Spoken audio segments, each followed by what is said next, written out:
Welcome दोस्तों, स्वागत है आपका नॉवेल वर्ल्ड में।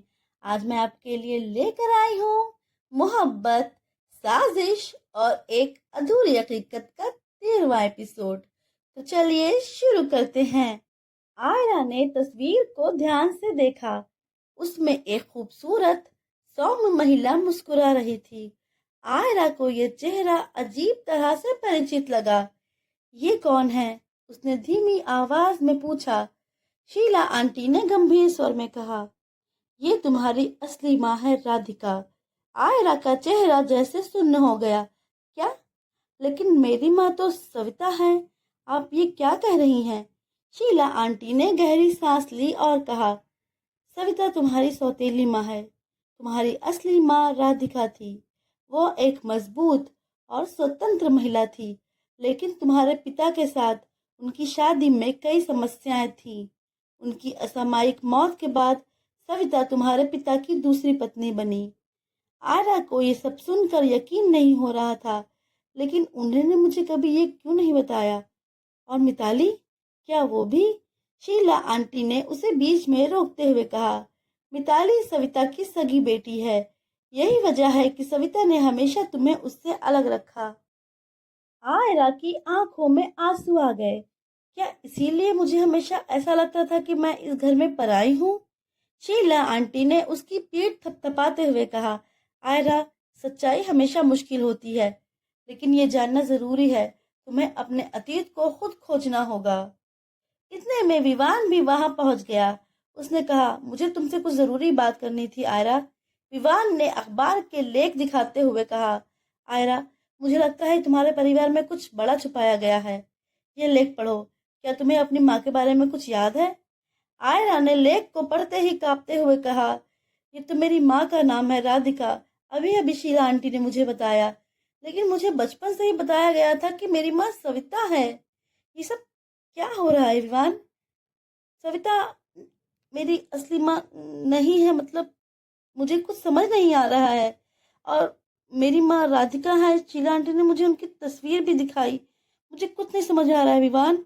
विवान ने आयरा की ओर देखते हुए कहा, रिलैक्स, रिलैक्स आयरा। विवान ने आयरा से पूछा, मिताली को छोड़कर क्या तुम्हारा कोई और भाई बहन भी है आयरा? नहीं, आयरा ने जवाब दिया। तो इस लेख में ऐसा क्यों लिखा है कि बच्चों की कस्टडी? विवान ने गंभीरता से कहा, आयरा, मुझे लगता है कि तुम्हें अपने अतीत का सब जानना होगा और इसके लिए हमें साथ काम करना होगा। ये बहुत बड़ी साजिश है। विवान और आयरा दोनों को इस बात का अंदाजा नहीं था कि सविता और मिताली उनकी हर हरकत पर नजर रखे थे। कैफे के कोने में सविता छुप कर दोनों की बातचीत सुन रही थी। तो ये दोनों सच जानने की कोशिश कर रहे हैं।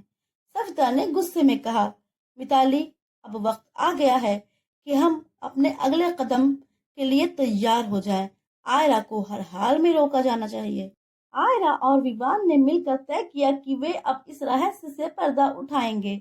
आयरा अब तक अपने जीवन की सच्चाई से अनजान थी, लेकिन अब उसके दिल में अपनी माँ राधिका की तस्वीर और उनके बारे में जानने की तीव्र लालसा थी। 3 दिन बीत गए। आयरा खुद को समय दे रही थी, अपनी भावनाओं को समझने की कोशिश कर रही थी। विवान ने उसे स्पेस दिया, लेकिन हर पल उसकी चिंता में डूबा रहता था। उस शाम आयरा ने विवान को मैसेज किया, क्या तुम मुझसे मिलने आ सकते हो? विवान ने तुरंत जवाब दिया, जहां कहो वहां आ जाऊंगा। आयरा ने कैफे का नाम बताया। ये वही कैफे था जहां उनकी पिछली मुलाकातें हुई थी। शाम ढल चुकी थी। कैफे के बाहर हल्की ठंडी हवा चल रही थी। अंदर हल्की पीली रोशनी और धीमे संगीत का सुकून भरा माहौल था। आयरा खिड़की के पास बैठी थी। उसके चेहरे पर गंभीरता थी, लेकिन आंखों में एक नई चमक थी। विवान कैफे में दाखिल हुआ। उसने तुरंत आयरा को देख लिया। उसके चेहरे पर वही शांत मुस्कान थी जो हमेशा आयरा को भरोसा देती थी। वो उसके पास पहुंचा और सामने बैठ गया। कैसी हो आयरा? उसने हल्के से पूछा। आयरा ने उसकी आंखों में देखा। विवान, मैं आज तुम्हारे लिए आई हूँ। विवान थोड़ा चौंका, लेकिन उसने खुद को संयमित रखा। मैं समझा नहीं। आयरा ने उसकी बात को बीच में ही रोकते हुए कहा, पिछली बार तुमने मुझसे कहा था कि तुम मेरे हर सवाल का जवाब बनना चाहते हो। उस दिन मैंने तुम्हें मना कर दिया था, लेकिन अब मैं। विवान ने सांस रोकी। उसकी आंखों में उम्मीद की हल्की सी चमक उभर आई। विवान, आयरा ने धीमे और भावुक स्वर में कहा, शायद मैं खुद को नहीं समझ पाई थी, लेकिन अब मैं जानती हूँ कि मैं क्या चाहती हूँ। उसने एक पल की चुप्पी ली। विवान उसके हर शब्द को जैसे दिल से सुन रहा था। मैं तुमसे प्यार करती हूँ विवान। उसके शब्दों ने जैसे समय को थाम दिया। विवान की आंखों में एक अनकही खुशी झलकने लगी। शायद मुझे ये पहले कह देना चाहिए था, आयरा ने हल्के से मुस्कुराते हुए कहा, लेकिन मैं डरी हुई थी। डर इस बात का कि मेरी उलझनें तुम्हें भी चोट पहुंचा सकती हैं। लेकिन अब मैं जानती हूँ कि तुम वही हो जो मेरी उलझनों को सुलझा सकते हो। विवान ने उसकी ओर झुकते हुए कहा, आयरा, मैं तुम्हारा इंतजार कर रहा था, लेकिन मुझे ये सुनने का एहसास शब्दों से परे है। मैं तुम्हें प्यार करता हूँ और हमेशा करता रहूंगा। दोनों ने एक दूसरे की आंखों में देखा। उस पल उनके बीच कोई शब्दों की जरूरत नहीं थी।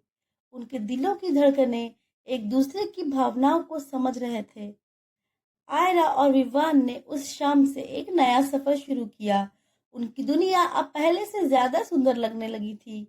विवान का साथ आयरा को एक आत्मविश्वास दे रहा था जिसकी उसे हमेशा से तलाश थी। कैफे के बाहर हल्की बारिश शुरू हो चुकी थी। दोनों एक साथ छाते के नीचे चलते हुए मुस्कुरा रहे थे। उनकी मुस्कानें अब हर मुश्किल का सामना करने के लिए तैयार थी। ये उनका पहला इजहार था, लेकिन इससे उनके रिश्ते को एक नई गहराई मिली थी। उनका प्यार अब सिर्फ एक भावना नहीं, बल्कि एक वादा बन चुका था। तुम सच में मेरे साथ होगे, चाहे कुछ भी हो? आयरा ने धीरे से पूछा। विवान मुस्कुराया। हमेशा। आयरा के दिल में जो दर्द था वो धीरे धीरे कम हो रहा था। उसने महसूस किया कि उसे किसी ने बिना शर्त समझा और अपनाया है। विवान ने उसके हाथों को अपने हाथों में लिया। आयरा, मैं वादा करता हूँ कि मैं तुम्हारे साथ हूँ, लेकिन तुम्हें भी खुद पर भरोसा रखना होगा। आयरा ने धीरे से सर हिलाया। उसकी आंखों में एक नई उम्मीद थी। वो विवान से प्यार तो करती थी, लेकिन इजहार नहीं कर पाई थी। इधर सविता और मिताली उनके हर कदम पर नजर रखे हुए थे। माँ, आपने देखा, दीदी अब उस विवान के करीब होती जा रही है। वो हमें बर्बाद कर देगा, मिताली ने गुस्से में कहा। सविता ने गहरी सांस लेते हुए कहा, तुम चिंता मत करो, आयरा का ध्यान भटकाना अब हमारे लिए और आसान होगा। वो विवान के प्यार में डूब जाएगी और तब हम अपने खेल को आगे बढ़ा सकते हैं। लेकिन अगर उसे अपने अतीत का सच पता चल गया तो? मिताली ने चिंता से पूछा। तुम्हें सिर्फ ये सुनिश्चित करना है कि वो कभी भी अपने अतीत के उन पन्नों तक ना पहुंचे। और जहां तक विवान की बात है, सविता ने ठंडी मुस्कान के साथ कहा, उसका भी ध्यान रखना होगा। आयरा और विवान के बीच प्यार की शुरुआत हो चुकी थी, लेकिन उनकी राह आसान नहीं थी।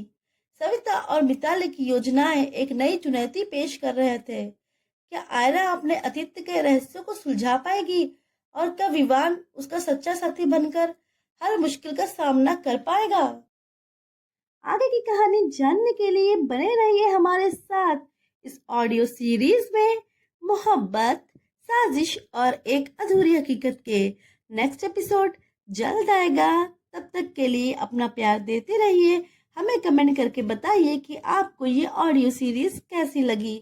लाइक करना और सब्सक्राइब करना बिल्कुल ना भूलें। Thank you.